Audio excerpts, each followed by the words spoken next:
और बड़ी खबर आपको बता दें, सनातन पर जारी घमासान के बीच प्रधानमंत्री नरेंद्र मोदी ने मंत्रियों को सख्त दिशा निर्देश दिए हैं। सूत्रों के हवाले से बड़ी खबर है कि प्रधानमंत्री ने बुधवार को मंत्रियों की बैठक बुलाई थी, जिसमें उन्होंने सभी मंत्रियों से बातचीत की है और मंत्रियों को सनातन धर्म विवाद पर तथ्यों के साथ बोलने को कहा है। यानी कि साफ है कि उदयनिधि स्टालिन के बयान पर सरकार गंभीर नजर आ रही है और इसे देश को बदनाम करने की साजिश का हिस्सा भी बताया जा रहा है।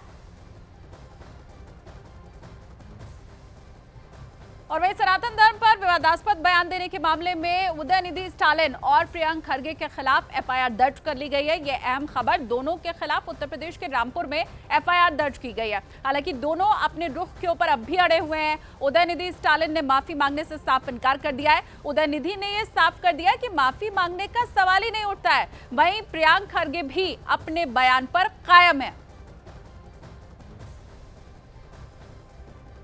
Don't care, they can do what they want. My statement is very clear. It's not against any particular religion.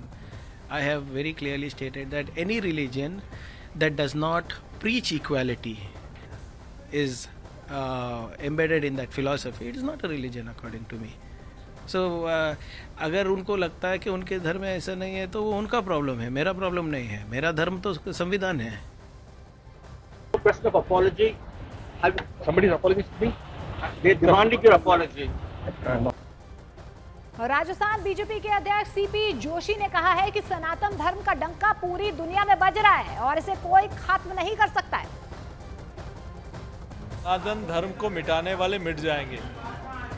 Akbar भी, औरंगजेब भी, गजनवी भी, अलाउद्दीन खिलजी, ऐसे कई आए और चले गए, लेकिन यहाँ के लोगों ने, यहाँ की जनता ने, यहाँ के वीरों और शूरवीरों ने सनातन धर्म को कभी खत्म नहीं होने दिया और यही हमारा आधार है। आज सनातन धर्म तो पूरी दुनिया में डंका बजा रहा है। आप क्यों सनातन के पीछे पड़े हो? सनातन को कोई न तो खत्म कर पाया है, न वो जीवन में कभी कर पाएगा। तमिलनाडु के मुख्यमंत्री के बेटे उदयनिधि स्टालिन के बयान पर समाजवादी पार्टी के सांसद एसटी हसन ने अब पलटवार किया है। उन्होंने उदयनिधि स्टालिन को किसी भी धर्म के बारे में टिप्पणी नहीं करने की नसीहत दे डाली है। सनातन धर्म में करोड़ों लोगों की आस्थाएं हैं, लोगों की जीवन पद्धति है। हम समझते हैं कि किसी भी धर्म के बारे में टिप्पणी नहीं करनी चाहिए, लोगों की दिल आज़ारी नहीं होनी चाहिए। अपने अपने धर्मों को सब लोग पालन करते हैं और सारे धर्मों ने इंसानियत का सबक सिखाया है। तो हम तो यही समझते हैं कि ये गलत है, ऐसा हमारे देश में नहीं होना चाहिए। और इस बीच केंद्रीय मंत्री प्रहलाद पटेल ने कहा है कि देश में संविधान और सनातन दोनों को कमजोर करने की कोशिश की जा रही है और जो लोग ऐसा कर रहे हैं उन्हें सजा मिलनी चाहिए। मुगल आकर चले गए, उन्हें दमन के साथ भी वो सनातन को नष्ट नहीं कर सके। अंग्रेज मानते थे, मैकाले की रिपोर्ट इस बात का गवाह है कि हमारी सांस्कृतिक विरासतें जब तक कम नहीं तोड़ेंगे नहीं, तब तक उनको गुलाम बनाकर नहीं रखा जा सकता। वो भी चले गए और आज जो लोग बोल रहे हैं, मैं उनसे कहता हूं कि मैं इस पर चर्चा करना नहीं चाहता। वो संवैधानिक पदों पर बैठे हुए लोग हैं, वो तमिलनाडु सरकार के मंत्री हैं, उनके पिता चीफ मिनिस्टर हैं। क्या भारत के संविधान में किसी भी पूजा पद्धति को नष्ट करने का अधिकार किसी ने दिया है? और इसलिए मुझे लगता है कि वो संविधान को चुनौती देने की गलती कर रहे हैं, अपराध कर रहे हैं। ऐसे लोगों को सजा भी मिलनी चाहिए और इन्हें सबक भी मिलना चाहिए। और उधर विश्व हिंदू परिषद ने भी सनातन पर हो रही बयानबाजी के मुद्दे पर विरोधियों पर निशाना साधा। ये कहा कि इस मुद्दे पर देश को बदनाम करने की साजिश रची जा रही है। रणनीति उधर है, संगठित फैसला है, पूर्व नियोजित है। सीधे सीधे INDIA के 3 बड़े दल, कांग्रेस आई, DMK, CPI, सनातन के खिलाफ गाली गलौज कर रहे हैं। ये मच्छर है, ये डेंगू है, ये मलेरिया है, इस तरह की भाषा बोल रहे हैं। हम केवल विरोध नहीं करेंगे, इन्हें नष्ट कर देंगे। ये G20 के अवसर पर भारत को बदनाम करने की चाल थी।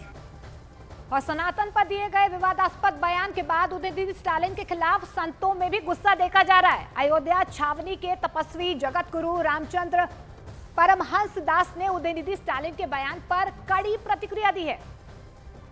जो व्यक्ति सनातन धर्म को समाप्त करने की बात कर रहा था वो इतना डर गया, क्योंकि बाप उसका मुख्यमंत्री और बेटा समाज कल्याण मंत्री, वहां केस तो उसके ऊपर बनता है। अगर वो इस तरह का बयान न दिया होता तो फिर उसके पहले तो हम लोगों की कोई प्रतिक्रिया नहीं थी, लेकिन जब उसने सनातन धर्म को समाप्त करने की बात कहा तो सनातन धर्म तो तब समाप्त होगा ना जब सनातन धर्म को मानने वाले समाप्त हो, उसको मारा जाए।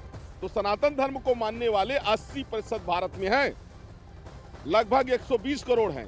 120 करोड़ लोगों की हत्या करने का बयान समाज कल्याण मंत्री उदयनिधि स्टालिन ने दिया, उसके विरोध में मैंने कहा। उधर शिवसेना उद्धव गुट के सांसद संजय राउत ने उदयनिधि स्टालिन के बयान से किनारा कर लिया और उसके बाद ये कहा कि उदयनिधि को ऐसे बयानों से बचना चाहिए। दयानिधि स्टालिन साहब जो है मंत्री है और उनका बयान का कोई समर्थन नहीं करेगा। इस प्रकार के जो बयान है उससे बचना चाहिए। हम इंडिया के घटक दल है सब, ये आपकी राय हो सकती है, ये डीएमके की राय हो सकती है, द्रविड़ संस्कृति की राय हो सकती है, लेकिन इस देश में लगभग 90 करोड़ हिंदू रहते हैं, उनकी आस्था है। मुसलमान रहते हैं, पारसी है, जैन है, लिंगायत समाज के लोग हैं, सभी की अपनी अपनी आस्था होती है। आप उनके आस्था को ठेस नहीं पहुंचा सकते।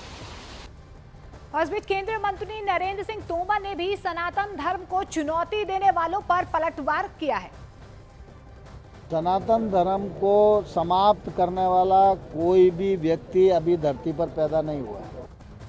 सनातन धर्म को समाप्त करने वाला कोई भी व्यक्ति अभी धरती पर पैदा नहीं हुआ है। और वही बीजेपी नेता दुष्यंत गौतम ने कहा है कि सनातन सदियों से हमारी परंपरा का हिस्सा है, हमारे संस्कार में सनातन है, हमारी रगों में सनातन है और इसे खत्म नहीं किया जा सकता। सनातन हमारी आत्मा है, हमारा शरीर है। सनातन को लेकर हम जी रहे हैं। बाल्यकाल से लेकर बुढ़ापे तक हम सनातन में मोहित रहते हैं और अपने बच्चों को आने वाले समय के लिए संस्कार भी उसी प्रकार का देते हैं। सनातन एक प्राचीन परंपरा है जिसके अनुसार धर्म है, जिसके अनुसार हम जी रहे हैं और पूरे देश को हम ज्ञान दे पाए हैं। इसको मिटाने के लिए अनेक लोगों ने प्रयास किए हैं, लेकिन वो मिट गए हैं। लेकिन सनातन अपना उसी प्रकार से चिरस्थायी खड़ा हुआ है। इधर बीजेपी नेता रविशंकर प्रसाद ने सनातन धर्म पर सवाल खड़ा करने वालों पर निशाना साधा है। उन्होंने उदयनिधि स्टालिन के बयान का समर्थन करने वालों से भी सवाल पूछे हैं। तमिलनाडु के मुख्यमंत्री के बेटे तो सनातन धर्म को डेंगू मलेरिया की तरह समाप्त करने वाले हैं। मुगल और ब्रिटिश हुकूमत तो समाप्त कर नहीं सकी, ये लोग क्या करेंगे। लेकिन मैं सबसे पीड़ा और आश्चर्य है कि कांग्रेस के नेता भी उसी स्वर में बात करते हैं। हमारे खड़गे साहब के पुत्र जो हैं वो सवाल उठाते हैं और एक गृह मंत्री कर्नाटका के हैं परमेश्वर साहब, वो कह रहे हैं हिंदू धर्म कहाँ से आया। तो उनसे मेरा सवाल है, परमेश्वर जी आपका नाम परमेश्वर किसने दिया। भारत